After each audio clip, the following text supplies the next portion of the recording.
Richard. How are we doing this morning? I'm doing great, Randy, with my Coffee Talk mug here, which I absolutely We, love. yes, we are official. We're legit now. If you weren't listening to us last year, you got to listen to us now because we got the mugs, man. We are off and running.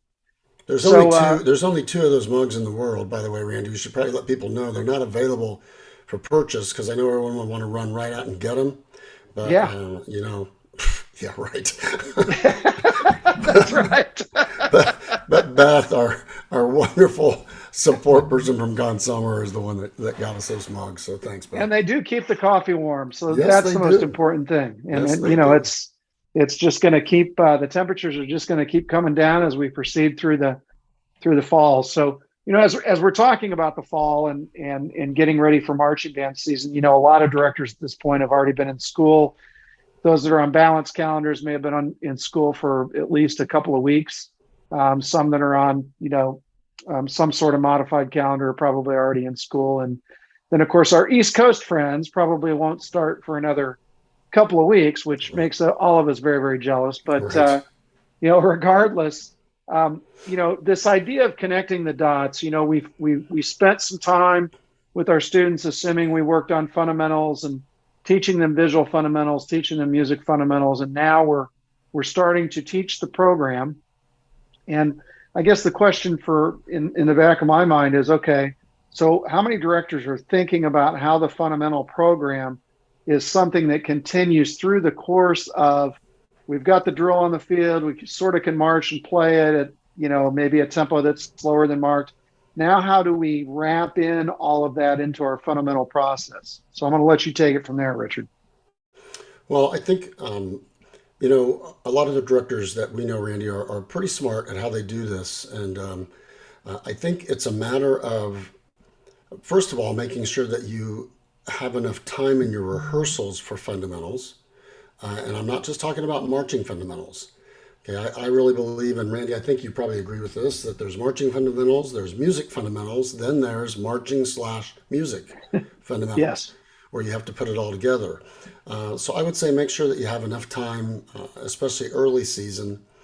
But I will tell you that the best groups out there are doing that same kind of thing late season as well. They're still spending time on tone quality. They're still spending time on that one step forward or backwards or laterally to make sure that the technique is correct. The body moves, working on phrasing, intonation. They're working constantly on fundamentals. But the other thing I would suggest too is when you start putting your show on the field, don't relax your standards just because kids are learning the drill or they're getting used to putting it with music, etc. There still has to be a standard. We look a certain way every time we move. We sound a certain way every time we play.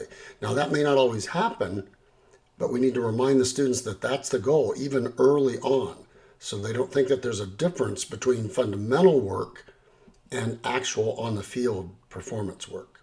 Did that make sense, Randy? Absolutely. We have to connect the dots for them because they're not going to logically do that, especially the younger performers, incoming freshmen. They're not going to understand how to connect those things together like, oh, this is why we do the F concert for 16 counts in a basics block while we're marching. Oh, so we have to play this 16 count phrase and we have to still play it with a really great sound. And we still have to make it all the way to the end of the 16 counts and plan our air. We still have to march 8 per 5 or 6 per 5 and that's another thing too. Just if you're strapped for time, you can take a fundamentals block, a basics block, and start. And some of you that came to MAI saw this with Jordan and Chip and with Richard, putting those fundamentals together. But you could take a phrase of the music and put it in a basics block, march 16 counts of it, then run it, put it in the drill, and start connecting the dots for the students so that they understand that it's the same concept. We want to play well. We want to look great. And the more we start planning, and that does take planning on the part of a director to think about how are we going to connect those dots for students so that ultimately they're getting the most use of their time and they're getting better every day. That's the measuring stick, right, Richard? Getting better every day.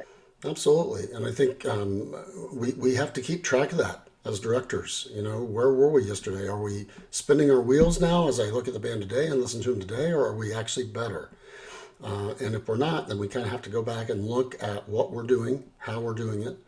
I would also suggest that, when you're running a set of drill for the first time, trying to put it together with music, that maybe you just stand and play, the first time.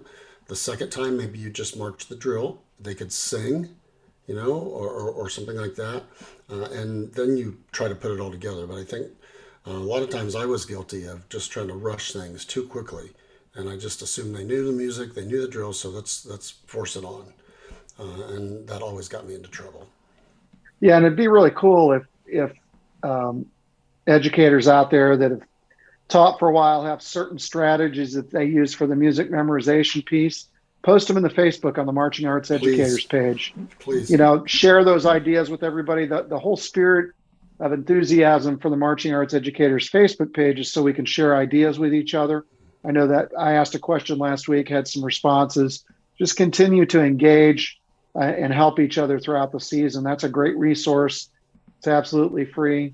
And you can certainly offer people some suggestions on how to do things. You can also post questions on there. How do you do this? How do you do this? And I'm sure there's a wealth of people out there who would be happy to share their knowledge and their expertise. So thanks so much, Richard, this morning for joining us. And we'll see everybody next week on another episode of Coffee Talk.